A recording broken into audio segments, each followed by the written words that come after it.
to my dear friends from press fraternity, সবাইকে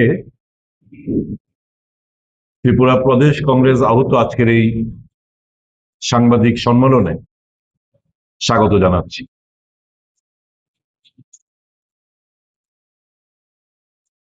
আজকের এই প্রেস মিট ত্রিপুরা প্রদেশ কংগ্রেস কমিটির মাননীয় সভাপতির নির্দেশ অনুসারে হচ্ছে। আপনারা জানেন, ভারতীয় জনতা পার্টি 2014 সালে দিল্লির মসনদে বসার পর সারা দেশব্যাপী একের পর এক দুর্নীতির খবর দেশের বিভিন্ন প্রান্ত থেকে আপনাদের কাছে পৌঁছচ্ছে। দুর্ভাগ্যবশত ন্যাশনাল গদি মিডিয়া এই তথ্যাদি প্রকাশ করছে না, সম্প্রসারণ করছে না, যার প্রেক্ষিতে বিশাল অংশের মানুষ যারা ন্যাশনাল টিভি গুলোর দিকে চোখ রাখেন কিংবা ন্যাশনাল নিউজ পেপারের দিকে চোখ রাখেন, তাদের কাছে এই দুর্নীতির খবরগুলো সঠিকভাবে পৌঁছচ্ছে না।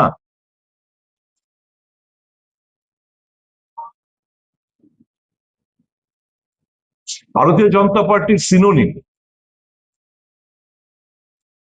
যদি থেকে থাকে সেটা হবে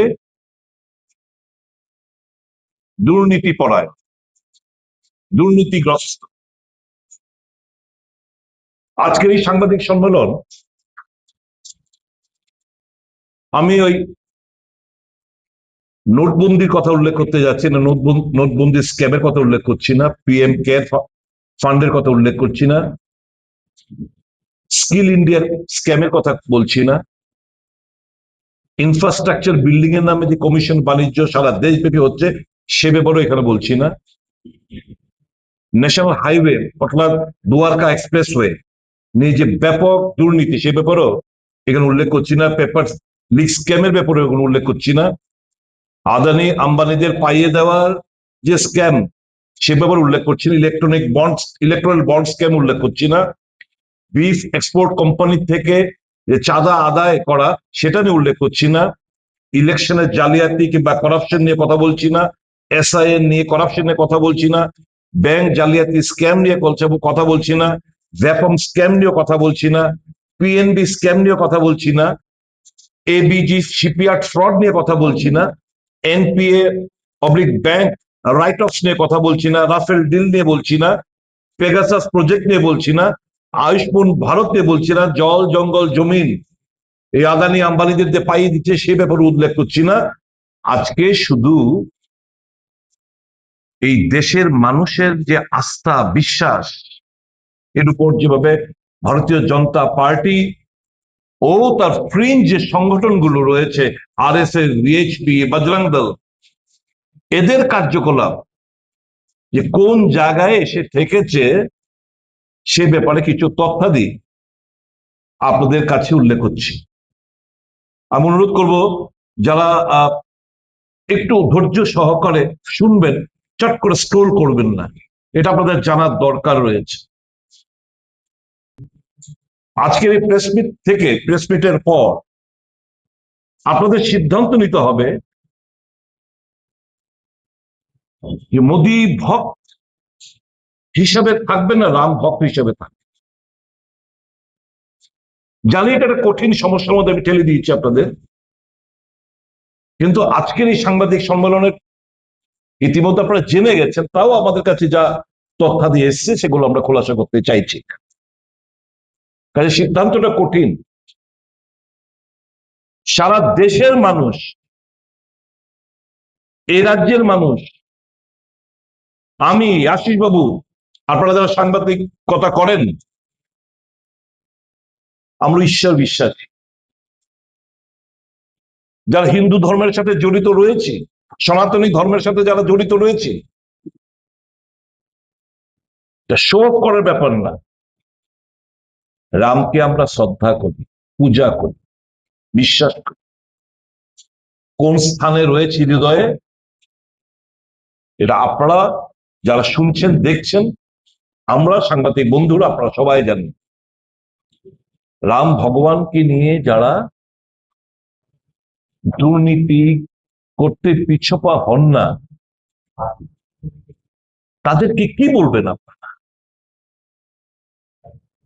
এই রাম মন্দির নিয়ে সুপ্রিম কোর্টের ভার্ডিক্ট পর নরেন্দ্র মোদী সাহেব শিলান্যাস করলেন, মোদী সাহেব ভূমি পূজা করলেন,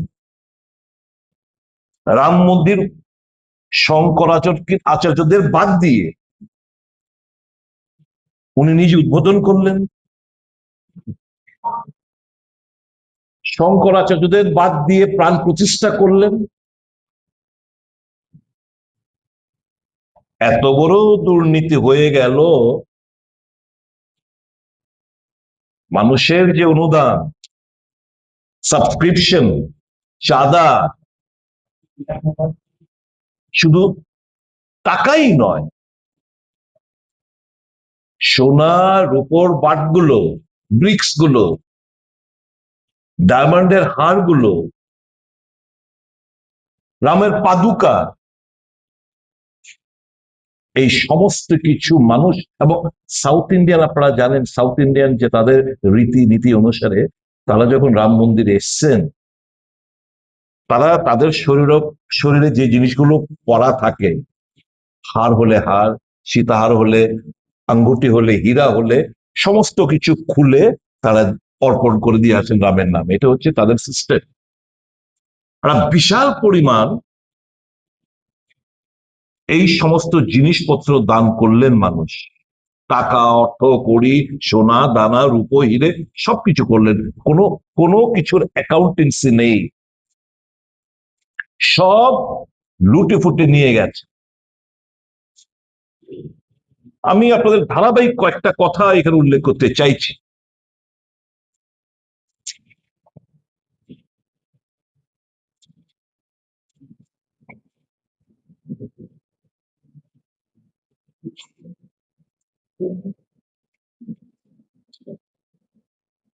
ফেব্রুয়ারির 5 তারিখ 2020 সুপ্রিম কোর্টের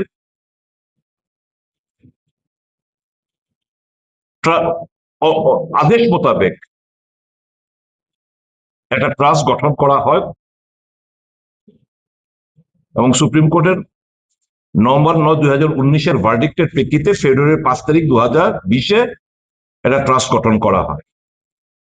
পার্লামেন্টে দাঁড়িয়ে নরেন্দ্র মোদী সাহেব এই ট্রাস্ট গঠনের উল্লেখ করেন, এবং অমিত শাহজি এই ট্রাস্টের মেম্বাররা কারা কারা, 15 জনের মধ্যে 12 জনের নাম উনি ঘোষণা করলেন।